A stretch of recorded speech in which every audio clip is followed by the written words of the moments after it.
People who swing a lot tend to have lower hip function and slower speed. Thank you for watching the video.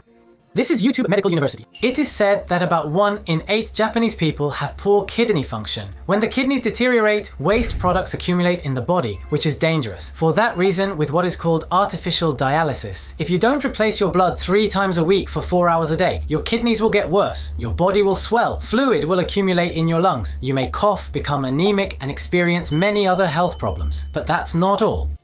When your kidneys get worse, the blood vessels in your heart and brain also become more likely to get clogged. Compared to people with normal kidneys, the risk is 3 times higher.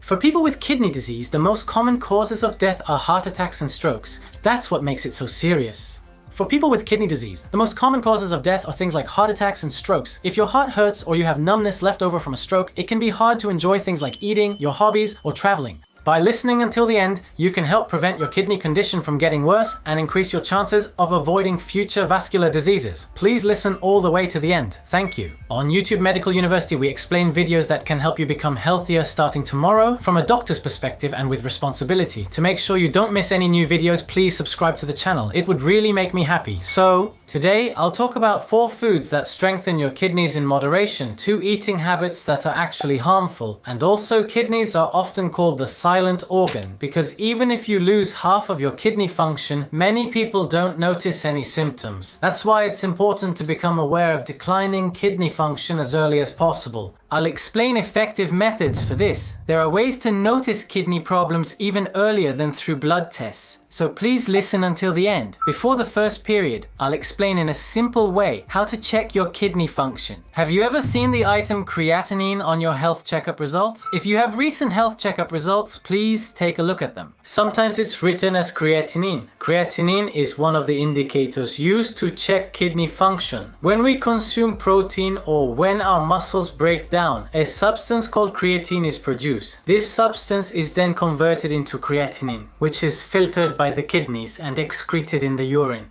If your kidneys aren't working well, the creatinine level in your blood will rise, so it's used as an indicator of kidney function. However, the normal range for this value varies greatly depending on your age, body type, and gender, so it's actually not the most convenient way to check your real kidney function. That's why another indicator was developed, which I'll explain next. Depending on the health checkup, sometimes it's written and sometimes it's not. Glomerular filtration rate refers to the amount filtered by the glomeruli, and although the term is a bit complicated, it's actually a simple concept.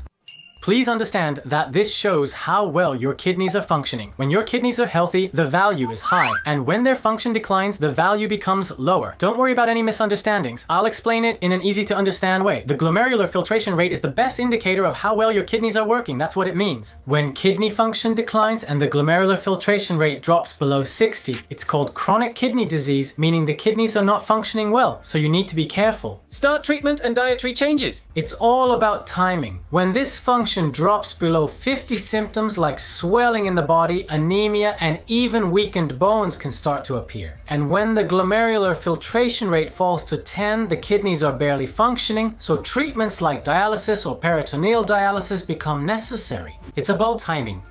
Your kidney function is measured on a scale of 100 points, so please be sure to check how much of it is remaining. Here, I have summarized the guidelines from the Japanese Society of Nephrology's function assessment tool. By simply entering your creatinine value, age, and gender, you can calculate your glomerular filtration rate, so please try it out later. That's all for now. I will introduce 4 types of foods that strengthen your kidneys.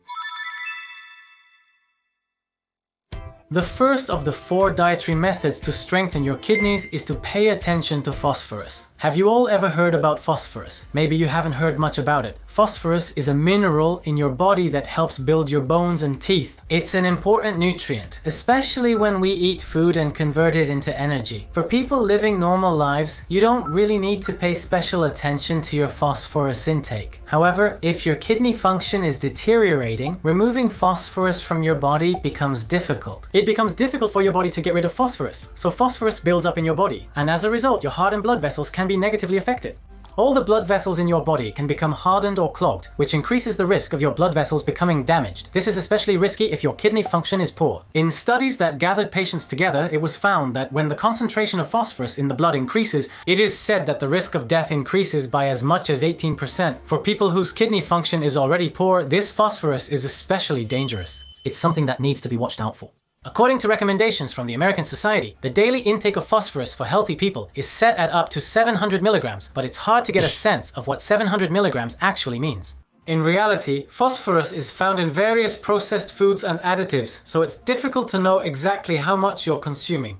Even if you look at the ingredient list on food packaging, you'll see things like phosphoric acid flavoring, pH adjusters, and emulsifiers. These also contain phosphorus. So let me introduce a way to easily prevent excessive phosphorus intake. That is to avoid processed foods. Things like ham, bacon, and especially instant foods. It's not just that processed foods contain a lot of inorganic phosphorus, but also they contain phosphorus that is not only present in large amounts, but also has a high absorption rate. In contrast to that, in foods like meat, fish, or tofu, in their natural, unprocessed state, there is also something called organic phosphorus, but the phosphorus found in natural foods has a low absorption rate, so even if you consume it, not much is actually absorbed. On the other hand, the phosphorus found in processed foods, the absorption rate of inorganic phosphorus is about 90%, which is much higher than the phosphorus found in animal-based proteins like meat and fish. The absorption rate of inorganic phosphorus is about 50%. The organic phosphorus found in plant-based proteins, such as natto and tofu, has an absorption rate of about 30%. Plant-based proteins also contain dietary fiber and very little harmful fat, so from that perspective, they are considered to be more beneficial. There are also various ways to prepare and eat them.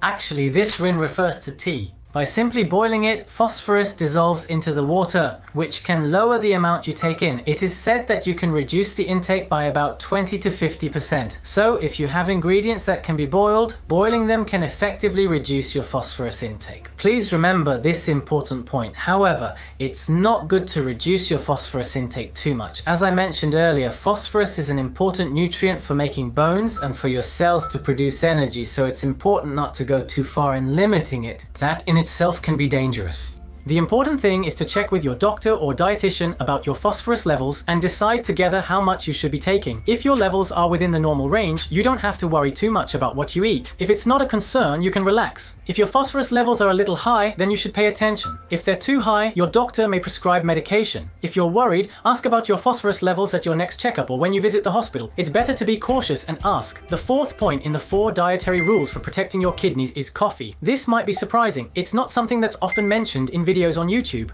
Actually, coffee contains a lot of anti-inflammatory substances that help suppress inflammation, so it may also be effective in preventing the deterioration of kidney function. In fact, this is even mentioned in the kidney guidelines. It targeted about 500,000 people both in Japan and abroad. According to 12 highly reliable studies, taking coffee is associated with the development of kidney disease, and it also resulted in a 14% lower risk. So in terms of intake, coffee is considered. People who drink 2 or more cups a day had a lower risk of developing kidney disease compared to those who drank less than 1 cup. But that's not all. In the final stage of end-stage renal failure, reaching the terminal phase, the risk was said to have decreased by as much as 18% and the number of deaths related to kidney disease. The risk is also said to have decreased by 18%. This is not just a coincidence. In this way, there is a clear effect of coffee in suppressing kidney disease. However, in order to obtain more solid evidence based on research, we still have a long way to go. It seems that more research is needed. Right now, we're still in the research phase, so while the effects are expected, it's not yet certain. However, it's also reported that there is little to no harm, so for those who already drink coffee, it shouldn't hurt to try. In addition, coffee is said to help prevent fatty liver and even cirrhosis, lower the risk of certain women's diseases, have diet effects, and improve concentration. There are already videos about the relationship between the liver and coffee, so please check those for a summary. Here are the top 3 dietary habits to strengthen your kidneys. It's all about food variety. For those of you who regularly watch YouTube Medical University, we've explained the importance of dietary fiber many times, so I think a lot of you are already aware of it. High blood pressure and diabetes, and also for cholesterol and these kinds of conditions. I've explained many times that dietary fiber is effective, and it's also written in the guidelines that dietary fiber is extremely important for preventing lifestyle-related diseases. They tracked more than 2,500 people for 12 years. In the study, healthy individuals were included. Their diet was mainly based on vegetables. When comparing groups, the group that consumed the least amount of vegetables had the highest mortality rate, while the group that consumed the most vegetables had the lowest mortality rate. The results showed that the risk was reduced by as much as 26%. That's right. Dietary fiber is something that even patients with weak intestines can take in. This is said to be very important for living a healthy life in the future, especially for those with poor kidney function. It is said that there is not a high effect in preventing diseases such as myocardial infarction and cerebral infarction, where the blood vessels become clogged. However, there is one thing to be careful about. In previous studies, groups that ate a lot of unhealthy vegetables, such as vegetable juice with too many additives, or groups that consumed too many refined carbohydrates like white rice or white flour, were found to have a higher risk of death and worsening kidney function. Even if it's vegetables, things like fruit juice or vegetable juice.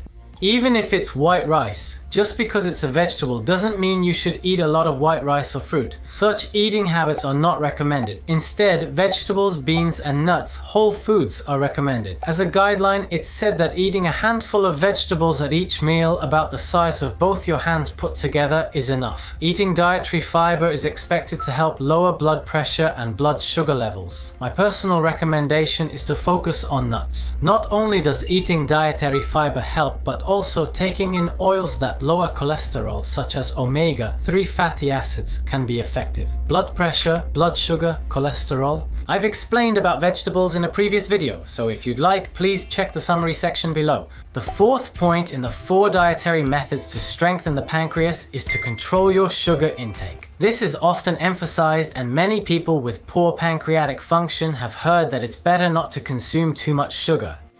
The relationship between the kidneys and salt is quite well known, but in reality, it's not always true that people with kidney problems must absolutely reduce their salt intake. It's a misconception to think that the less salt, the better. Certainly for those who consume a lot of salt, the risk of high blood pressure increases and the risk of kidney problems also goes up. These are undeniable facts, so controlling your salt intake is important. Is it really confirmed that people who restrict salt in their diet have a lower future mortality rate compared to those who don't? The answer is not so clear. There isn't enough data. Generally, it's believed that reducing salt intake helps prevent illness and is better for your health. It's generally recommended to limit the amount of salt you consume. For people whose kidneys are already in poor condition due to excessive salt intake, or who are experiencing worsening swelling and difficulty walking, which interferes with their daily lives, I have actually treated many such cases myself, so if possible, let's try to keep our daily salt intake to about 6 grams or less. One meal is roughly calculated to be about 2 grams of salt. There are various recipes and dietary methods for reducing salt intake available online.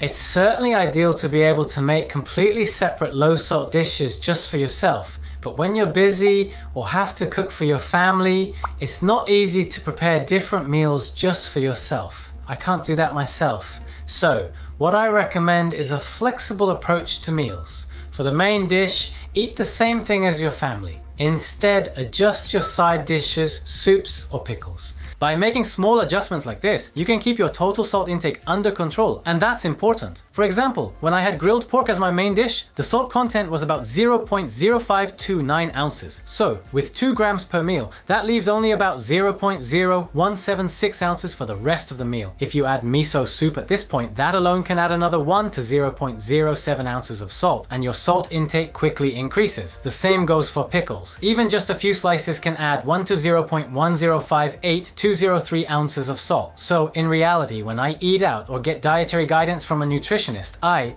recommend not having miso soup 3 times a day, and even if you do have it, limit it to once a day. The same goes for pickles. Try to have them only once a day if at all. Please take it easy and don't rush yourself. Instead, try having warm tea or replace pickles with simmered dishes and use sour flavors instead of salt to enjoy your meals. The main dish doesn't always have to be the same for the whole family. This is the kind of advice I give. Also, surprisingly, salad dressings can contain a lot of salt. So try using olive oil or other oils instead and enjoy your meals without relying on salt except for the main dish.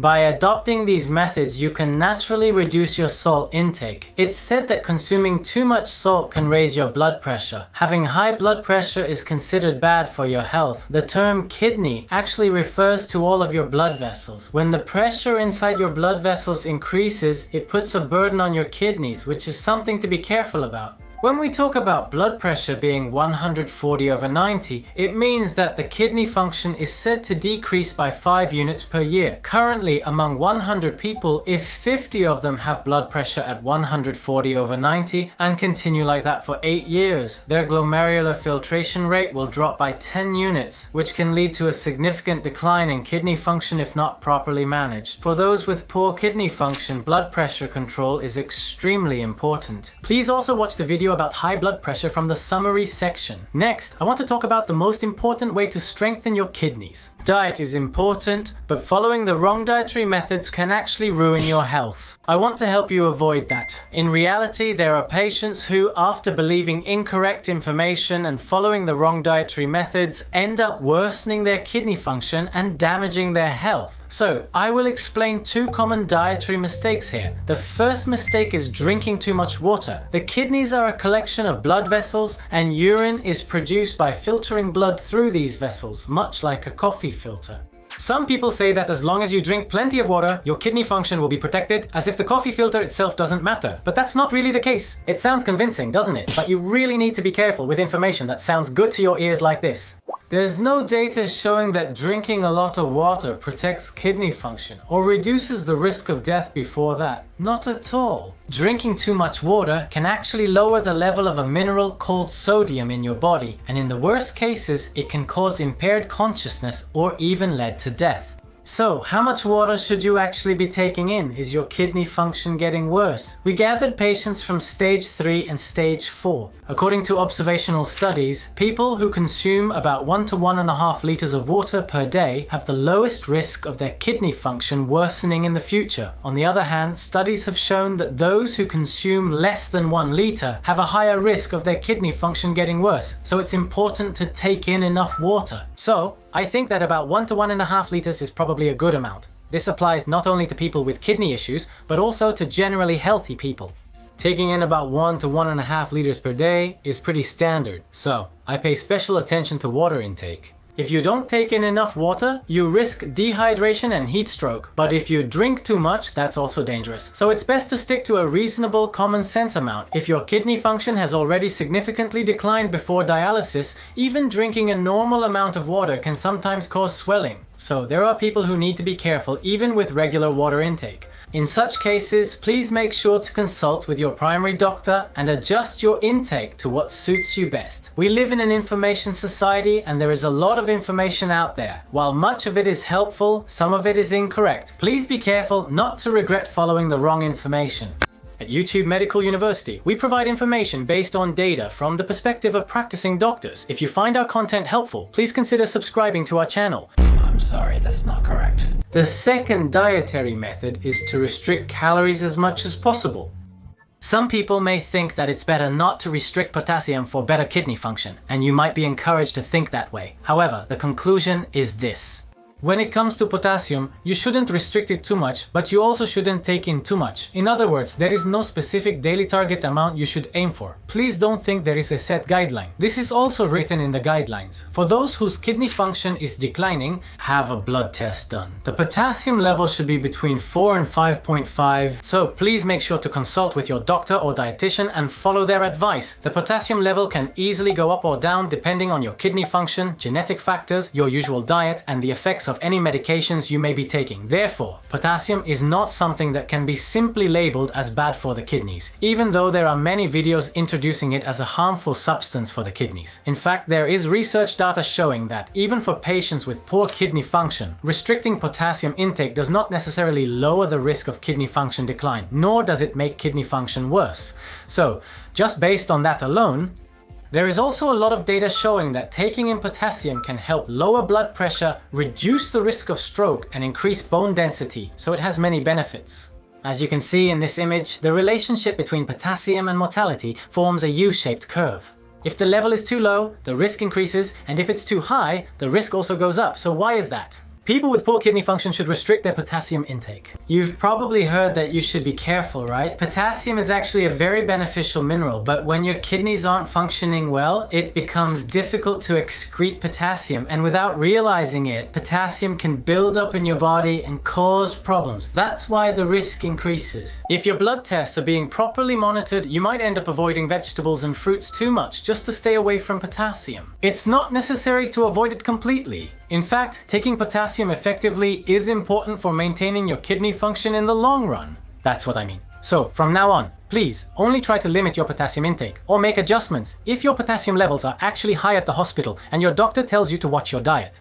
Only those who are told to do so should actually practice it. Here are some recommended methods to effectively reduce potassium. For example, vegetable juice, fruit juice, and instant coffee. These processed foods often contain potassium. This means that potassium is being removed. As I mentioned earlier, fruits and vegetables help maintain kidney function. They are also important nutrients. So, instead of restricting potassium by cutting back on vegetables and fruits, I recommend limiting your intake of processed juices, instant coffee, café au lait, fruit jelly, and similar products. This approach is more effective. As for removing potassium and eating vegetables, simply boiling them in hot water only reduces the potassium by about 20 to 50%. If you soak the vegetables in water before eating them, about 10% of the potassium will be removed. Please give it a try. One important point is to pay attention to salt intake by following the 4 dietary methods that help reduce the strain on your kidneys: limiting coffee, reducing processed foods, and controlling your phosphorus intake. Next, I introduced 2 other dietary methods: drinking plenty of water and limiting your potassium intake. Besides diet, keeping your kidneys healthy is also important.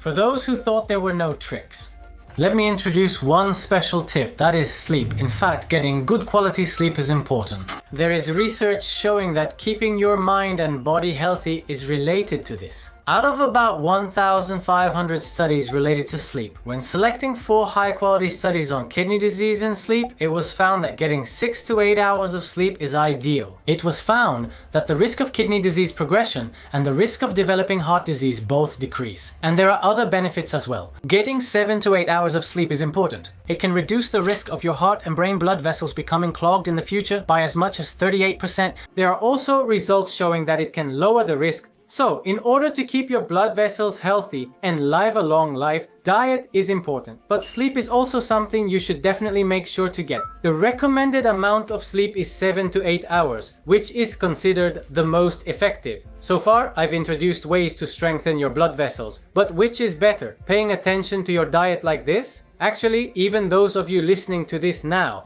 even if you think you're fine, in reality your kidneys may already be starting to hurt, or there may be a possibility that damage is progressing. Just because your blood test results are normal, you shouldn't feel completely at ease. That's why, in this second part, I'll explain the fastest way to notice your kidneys save our souls. As I mentioned earlier, kidney function is determined by looking at the value of the glomerular filtration rate. In fact, even if this glomerular filtration rate drops from 100 to as low as 60 or 40, many people have no symptoms at all and don't notice anything. So, when it comes to kidneys, even if you have only 40% left, you can still keep going and keep going. They work hard to remove waste products from your body and help you maintain a healthy life. However, once symptoms finally appear after a long period of confusion, your kidneys are already in bad shape, and in most cases, it's not possible for kidney function to return to normal. In other words, once your kidney function has declined, what are the symptoms that appear in the early stages? Well, symptoms do start to appear. Is there an effective test you can do to detect it early? I'd like to explain that to you. One of the fastest ways to notice problems with your liver is through testing. Unfortunately, unless your liver has deteriorated to a certain extent, you won't notice any symptoms in your body. That's how it is with liver deterioration. The best way to notice it as early as possible is a recommended test called the microalbumin urine test. You might think you've never heard of it before. Let me explain it simply. You may have heard that when your kidneys get worse, protein leaks out into your urine. You may have heard people say that protein in your urine is a bad sign. The main type of protein that leaks out is called albumin. When your kidneys get worse, have you ever heard that your urine gets foamy? That's right. The reason for the foam is said to be protein. So, when your kidneys get worse, even in the early stages, a substance called albumin leaks into your urine. That's why it's recommended to check for small amounts of albumin in your urine. However, as of 2023, this test is only covered by insurance for people with diabetes. That's because most people whose kidneys get worse are diabetic patients. So, please note that not everyone with kidney problems can get this test covered by insurance. But if you're concerned, you can talk to your doctor about whether you should get this test. Actually, I haven't explained everything about this microalbumin test in this video, so I just touched on it briefly. So, the two quickest ways to notice kidney problems are through blood tests and urine tests. Some of you might be thinking, is it just tests? But let me introduce them here. These tests can be easily done with regular checkups, so please don't worry. Now, here's an interesting thing about the kidneys. Do you know why kidney function can get worse without showing any symptoms? For example, let's say your kidney function is at 10. If your kidneys are getting worse, their function drops to 9, 8, 7, or even 6. For example, even if your kidney function was at 10, it could drop to 7. When that happens, the remaining 7 parts of your kidney work extra hard to make up for the loss, so you don't notice any symptoms. Each part works together to support the others. Thanks to this teamwork, our kidneys can keep functioning normally, so even if they get a little worse, we can still live our daily lives as usual. Since there are no symptoms, the problem is often only discovered when the condition has progressed. To prevent that, let me explain from here. Blood tests and urine tests are recommended. Have you all ever had these tests done before? During a checkup, there is an item called urine protein in the urine test. As I mentioned earlier, when the kidneys get worse, protein leaks into the urine. So if your kidneys are not healthy, your urine protein level tends to be positive. That's how it works. At the same time, there are also certain values checked in blood tests. It can be determined if the levels are elevated. One of the items in that blood test is creatinine. That's one of the items. The second one is creatinine, sometimes written as creatinine. The creatinine level is also elevated. To put it simply, what are these items? Normally, if your kidneys are healthy, these can be excreted. These are substances that, if your kidneys are healthy, are usually excreted. But when your kidneys start to function poorly, substances like urea nitrogen and creatinine begin to build up. So, if these values are elevated in a blood test, it could mean your kidneys are not working well. If you're worried after watching this video and want to check your kidney health but don't want to go to the hospital, you can also get tested at a pharmacy. Try searching for test kit on Amazon or Rakuten. You'll find kits that let you easily check your health at home. You collect your own urine and dip a test strip into it. The color change will show if there's protein or sugar in your urine. You can also check for things like whether there's blood mixed in your urine. There are kits that let you do these kinds of tests, but I still recommend getting examined at a hospital. So, if you're not sure, I recommend trying those kinds of tests. Now, here are 3 quick ways to check for kidney problems yourself. First, kidney function. If your kidney function drops below 98,754, that's a sign to watch out for. Symptoms start to appear, like swelling in your body. Why does your body swell? It's because your kidneys can't get rid of excess water, as well as they should. When your body can't get rid of excess water, it causes swelling. That's why it happens. We live on Earth, so gravity also plays a role. Because gravity pulls everything from top to bottom, the swelling tends to appear in the lower parts of your body. That's why swelling often starts from your feet. There's actually a simple way to check for swelling in your feet, and I'll show you how. It's a method where you press your shin with your finger. Everyone has some hard spots on their shins, right? Press the hard part of your shin with the pad of your thumb for about 10 seconds. After 10 seconds, quickly release your thumb. If a dent remains and doesn't go away right away, it means your swelling is pretty bad. There is a possibility of swelling in your legs. If you notice something like that, please be careful. Please make sure to get examined at a hospital. Even if you think, well doctor, if my kidney function is already down to a third or a quarter, then it's too late even if I notice symptoms. There are actually a lot of people who feel that way. But that's not necessarily true. It's a bit of a difficult topic, but the kidneys are actually very resilient. If your kidney function has gradually declined over time, it can't return to its original state. However, if you develop a sudden illness such as an infection or dehydration and your kidneys suddenly get worse, appropriate treatment can help. There are cases where kidney function can actually improve. So while it's often said that kidney function never returns to normal, if you catch the signs of kidney trouble early, there's a basic possibility that kidney function can recover. That's why even if you only notice one sign from your kidneys, it's important to take it seriously. please see a doctor as soon as possible. I want to encourage you. So, that's the review up to this point. One of the fastest ways to notice kidney problems is to check for trace amounts of albumin. Even among the substances found in urine tests, albumin can appear at an early stage. Because of this, there is a possibility that you can notice a decline in kidney function at the earliest stage. The second way is through blood tests, where it can also be detected. If there is protein in your urine or your blood test shows abnormal creatinine levels. Creatinine levels will start to rise. These tests can also be done during a health checkup.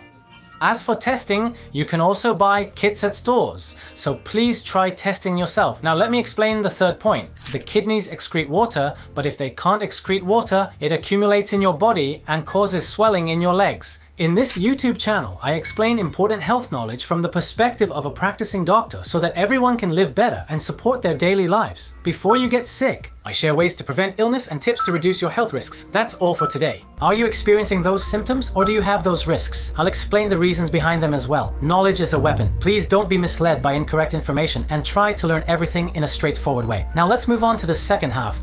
The fourth fastest way to notice the dangers of your kidneys is anemia. If you want to keep your kidneys functioning properly, you need to be aware that symptoms like this can appear gradually, starting from stage 9, 8, 7, 6, 5, 4, and 3, and then suddenly become noticeable. It becomes a symptom, that's right, it leads to anemia. Those who know about kidney function probably already understand this. The kidneys produce something called erythropoietin. The kidneys send out a signal to produce blood, called a hormone. When the kidneys become damaged and stop producing this hormone, it leads to anemia. In fact, you can tell how things are going by looking at this anemia. There's a simple way to check. Everyone, please try looking at the inside of your lower eyelid in front of a mirror. Please look at this image. In the fourth photo below, the red part under the eye is called the conjunctiva. For people with anemia, this conjunctiva tends to turn white. Please look at the two eyes below. The key point is to check if there is a clear red line right under the lower eyelid when you pull it down. In the two photos below, you can't really see a clear red line right under the eyelid. This means that there is no anemia and healthy red blood is flowing. It's not a definite diagnosis. But as for the two above, I think you can see that the red line right under the eyelid is missing. This suggests anemia. This serves as evidence. If you're not sure or if it's difficult to tell, please try comparing your own eyes with the photos or videos. If you still feel uneasy, consider consulting a doctor. Now let's talk about what kind of symptoms can occur when you have anemia. I'll explain the reasons behind them. Ms. Chikasa, when you become anemic, it means you don't have enough blood. What you're lacking is the red part of the blood, called red blood cells. So, what role do red blood cells play? They take in oxygen from the air and carry it throughout your body via the bloodstream. Red blood cells are essential for transporting oxygen to every part of your body. When you become anemic and don't have enough red blood cells, your whole body ends up in a state of oxygen deficiency, which can make you feel unwell. Lately, I've been experiencing symptoms like fatigue and feeling sluggish. In other words, because there's not enough oxygen, my body is in a state of oxygen deficiency, so even a little movement makes me short of breath or causes discomfort. Is that right? When I think about the reasons, I realize that these symptoms are very typical of anemia. So in summary, the fifth way to quickly notice the dangers of anemia is by paying attention to the overall sensitivity of your body. These symptoms appear when your body's functions are still working, but as your body's functions start to decline, these symptoms begin to show up. If your kidneys function drops from 10 down to just 2, even with those 2 kidneys, you won't be able to fully compensate for the original 10 functions. To review, what do the kidneys do? They are organs that remove waste products from your body. So, if your body can't get rid of toxins, those toxins start to build up. This condition is called uremia, which means that because you can't urinate properly, toxins accumulate in your body. When toxins build up, you start to feel sluggish and fatigued. In addition to this fatigue, another characteristic symptom is pain throughout your body. When waste products accumulate in the skin, there is actually something called a mucopolysaccharide receptor in the skin. When toxins accumulate, these receptors are stimulated and send signals to the brain, causing pain throughout the entire body. This is why people experience widespread pain when their condition worsens and they need dialysis. Many people describe this pain as if it is spreading all over their body, and this is the reason behind it. In addition to toxins, if water cannot be excreted, swelling will occur. If your body swells, it's not just fat, it's actually water accumulating in your body. Because the exchange between acids and bicarbonate can't happen properly, the acids in your body become insufficient, which makes you feel unwell. Also, if water accumulates in your abdomen, there are important organs there, like the small intestine and large intestine, which absorb nutrients. If these organs are affected by swelling, they can't absorb nutrients properly. As a result, your appetite decreases, your weight may drop, and you might experience these kinds of symptoms. This is quite common. These are symptoms that appear in the final stages, so I wanted to make you aware of them before they actually occur. Here are 5 ways to quickly notice the dangers of liver disease. First, trace amounts of albumin. Second, the levels of uric acid and creatinine in the blood. Third, the body can't expel water properly, causing swelling. Fourth, symptoms like anemia and shortness of breath appear. Fifth, I introduced symptoms such as the body not being able to expel toxins and water, leading to swelling, feeling sick, and discomfort. Finally, as a special note, these symptoms can appear not only when the kidneys are bad, but also for other reasons. However, they are also common when the kidneys are in poor condition. Let me introduce 2 more important symptoms. These symptoms do not always mean your kidneys are bad, but if you have any of them, there is a high chance that some illness is hidden, so please get a medical checkup. Here is how to quickly notice kidney problems. The first special symptom is nighttime urination. This means you wake up at night because you want to go to the toilet. You might wonder, does kidney trouble cause you to not make urine? So why would you need to go more often? Actually, in the early stages of kidney problems, the amount of urine can actually increase. I'll explain the reason for this as well. This symptom appears when the kidney function, which was previously normal, starts to decline. That's what happens. Let me explain what this means.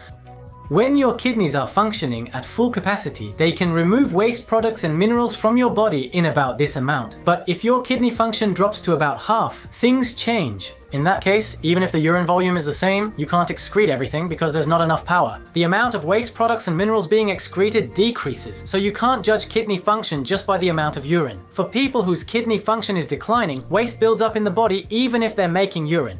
If you can't excrete waste products and minerals, they build up in your body. As a result, the frequency and amount of urination increases. You may find yourself waking up at night to urinate more often. Without worrying about misunderstandings, to put it simply, when your kidney function drops from 10 to 5, you can't make concentrated urine anymore, so your body compensates by producing more dilute urine to get rid of waste products and minerals. Please try to think of it that way. Isn't it interesting how the human body works when you understand the reason behind it? Waking up at night can also be caused by an enlarged prostate or inactivity, so please remember that it's not always due to kidney problems. If you notice any issues with your kidneys, please pay attention to them as soon as possible. The second point outside of the main methods is an increase in blood pressure. Actually, it's a bit difficult to explain in simple terms, so I haven't gone into detail about it, but the kidneys actually help regulate your blood pressure as well. Do you know what determines blood pressure? It's determined by the amount of blood the heart pumps out with each beat and the resistance in the blood vessels. Please think of it as the width of the blood vessels. The amount of blood the heart pumps out with each beat is also related to the amount of blood circulating in the blood vessels. If your kidneys aren't working properly and you can't get rid of excess fluid, then because the amount of fluid in your blood vessels increases, your blood pressure is likely to go up. That's what tends to happen. Even though you haven't changed your diet or lifestyle, if your blood pressure suddenly starts to rise, it could mean your kidneys are not working well. It might be a sign, don't you think, of kidney problems. This is about the 5 fastest ways to notice it. First, I explained about microalbumin in urine during a checkup. Second, I explained about blood tests during a checkup. When your kidneys get worse, protein leaks out, so the protein becomes positive. In blood tests, I explained that waste products like urea nitrogen and creatinine start to increase because your kidneys can't get rid of them properly. Then, for the third point, I explained about swelling in the body. The kidneys remove excess water. So if this water builds up in your body, your legs will start to swell. Please check by pressing your thumb on your shin for 10 seconds and see if the dent doesn't go away. Then, for the fourth point, I explained about anemia. If the red line under the conjunctiva of your lower eyelid is fading, you might have anemia. For the fifth point, I explained symptoms like shortness of breath or difficulty breathing. This can be caused by toxins from the kidneys not being removed or by water eventually accumulating in the lungs or abdomen, leading to shortness of breath. I also explained that when waste products build up in the skin, you may experience pain throughout your body. Lastly, I mentioned that there are symptoms that may not necessarily be caused by kidney disease, but can appear when the kidneys are not functioning well. For example, one is waking up frequently at night to use the toilet, and another is a sudden rise in blood pressure. I hope this information was helpful. This time I will focus on the liver, 4 recommended eating habits, and 2 eating habits you should avoid. And as a special topic, I also introduced some information about sleep. And in the second period, I explained effective checkups and early symptoms to watch out for so you can notice signs from your liver. I hope everyone will give it a try. Dietary habits. This is what my doctor told me. I learned a lot from this video. Please feel free to share your thoughts in the comments if you'd like. I believe it's all for your sake. So whether it's a good button or a bad button, please rate this video as you see fit. It will be helpful for your future reference, and in a world overflowing with information, you can trust this. I think it's important to have a single, reliable source of information. If you like, please subscribe to the channel so you don't miss any new videos. That would really make me happy. Well then, let's meet again in the next video. This is me from the Department of Integrative Medicine and from the patients. The book, How to Live Without Getting Old, taught by people in their 70s and beyond, became the #1 bestseller in the Amazon 4 categories. And while working as an ordinary doctor, I compiled the important ways of living and health methods that I learned from patients. I also want to live a healthy life like this, and this book is for people who feel the same way. It's on sale with great reviews, so please check it out.